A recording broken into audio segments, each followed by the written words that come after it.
Well, we're almost halfway through the 2018 NFL season as a whole bunch of teams, starting off with tonight on Thursday night, are going to officially have 8 games on their record. Some still have 7 to go, and some I think even have 6, so wow. Some teams got a long way to go still.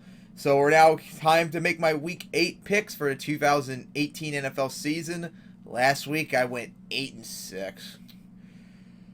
I mean, it is better than last week, and think of it too. I think that's 7 weeks. No, 6 of the 7 weeks I had a winning record, which is probably the best I've ever done in my recorded history of doing weekly pick'em and such since 2012. And of course, I don't remember all the stats until after 2015 by and large. But come on, can I get a week where I get 750 win percentage for God's sake? That until I get that, I'm never satisfied.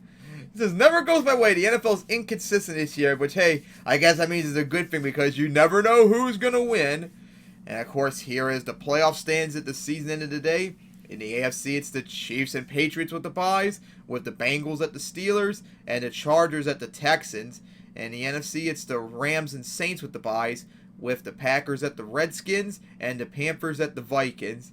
And same as the last 4 weeks or whatever, still the Chiefs and Rams in the Super Bowl, but still don't really know who would probably win in the end. So we get the week started with Thursday night tonight, and who would have thought this would be big, as it's the Dolphins at the Texans for the first time since 2012, as one of these teams is going to be 5-3, who would have thought that, and one of them still going to be 4-4, so that's still not bad shape. The Dolphins, well, after starting off 3-0, now you've gone 1-3 since, and you're really not looking that good, especially when you blew it against the Lions last week. Oh my God, you let them have a 100-yard rusher. That's how bad your defense was last week. If you let a Lions running back get 100 yards, you know you screwed up. And the Texans, wow, they start off 0-3. Now they're 4-3 and leading the AFC South and can take a one-game lead too if they win here too. So that's pretty big in that regard. Especially, yeah, they're the only one leading the division right now, so that'll be quite big if they win here. And of course, this game really can go either way. I think it was, matter of fact, I'm on weekly pick'em right now. It says the Texans, meaning users, have 81% the Texans wins. I think that's a little bit too high, because it really can go either way. But I will agree, I think the Texans would get this. But don't underestimate the Dolphins, Texans. Don't underestimate at all, as so far, a whole bunch of teams have already underestimated them so far for them to get the 4-3. And then we get to our last London game of the year, and it's an interesting matchup, even though I'm sure a lot of people don't think it would be. I wish this was a Monday night game instead, as it's the Eagles at the Jaguars for the first time since 2010. And, of course, oh boy, so far, they are disappointed this year. Eagles! You had a 17-point lead in the fourth quarter. You let the Panthers come back on you? That offense, you let Cam Newton have an awesome day? Little Super Bowl hangover is abound on you this year. Oh my God, nothing's going right for them, as they've already lost more games than they did last year.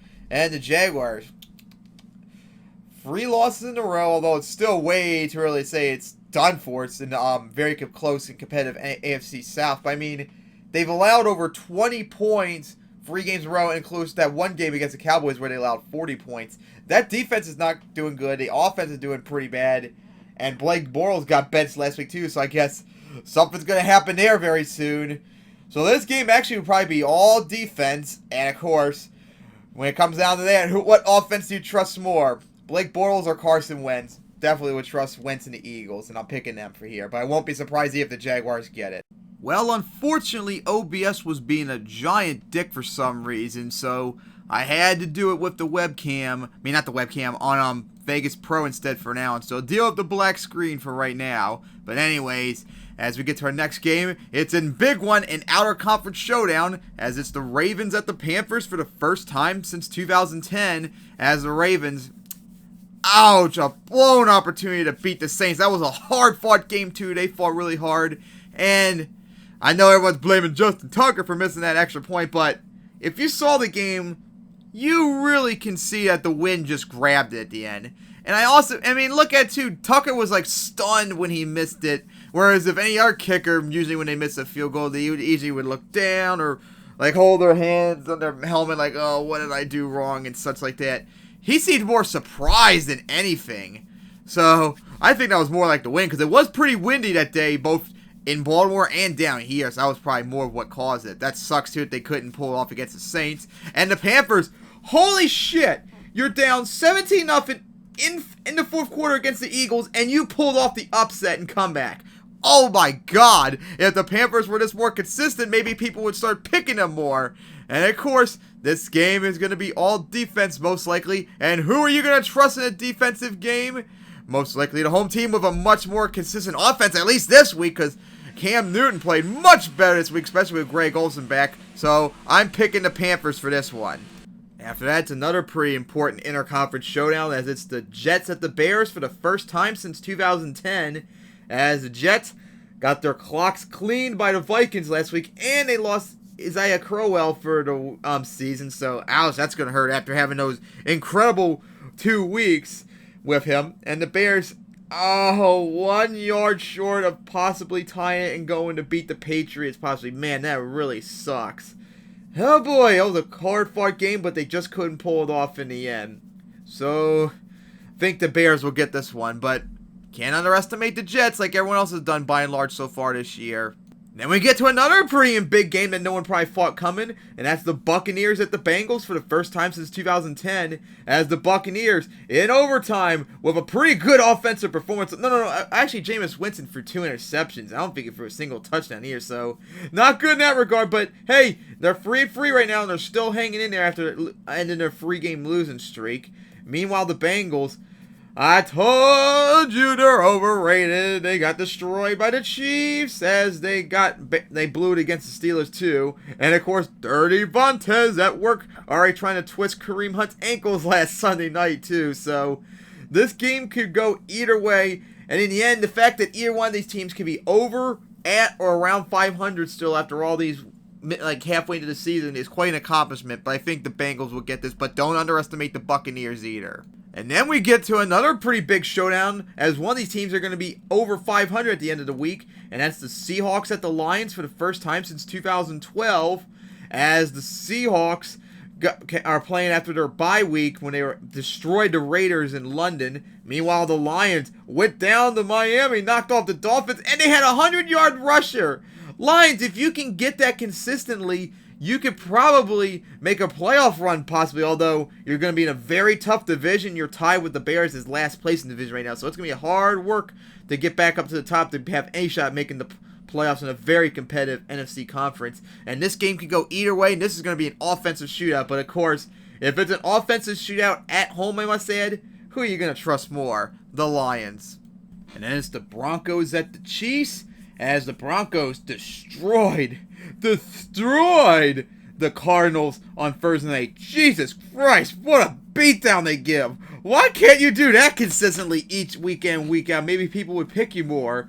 And the Chiefs absolutely destroyed the Bengals last week in a very strong defensive effort too, which they're going to need if they want to have any shot of possibly winning the Super Bowl, because I don't trust their defense against the Rams offense in that Super Bowl matchup. But of course, the Chiefs, now I think of it, the Chiefs have beaten the Broncos, I think, 8 times in a row or something like that. It's been since their second meeting in 2015. They swept them since.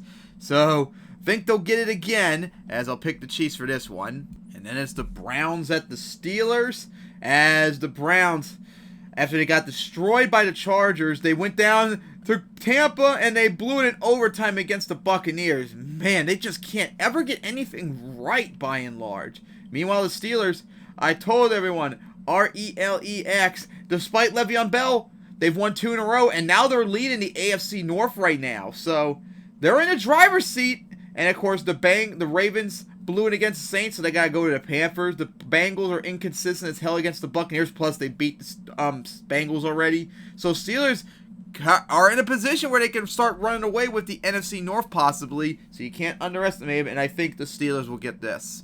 Then it's the Redskins at the Giants, as the Redskins, in a hard-fought defensive struggle, managed to beat the Cowboys. And wow, that's the Redskins once again leading the NFC North, and they've already beaten one of their possible competitors for the division. They still got to deal with the Eagles much later this year. Meanwhile, the Giants, They put up a really strong defensive effort on Monday night. They just couldn't protect Eli in that offense against the Falcons' surprise pass rush. Jesus. If they did sooner, and along with going for the extra point earlier, they might have been able to pull off the victory against the Falcons too. Inconsistent as fuck. And I think the Giants actually will get this game, as the Redskins are also inconsistent themselves, and the Giants have been pretty good when they host the Redskins and such, so pick the Giants this time.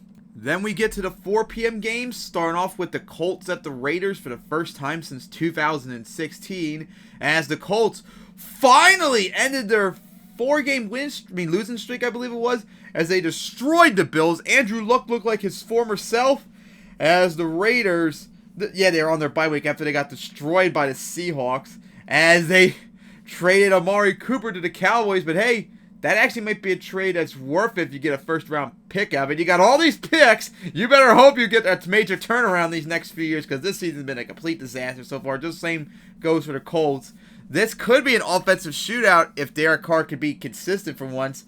But seeing how Andrew Luck's played so far this year, despite all the troubles, I think the Colts will actually get this.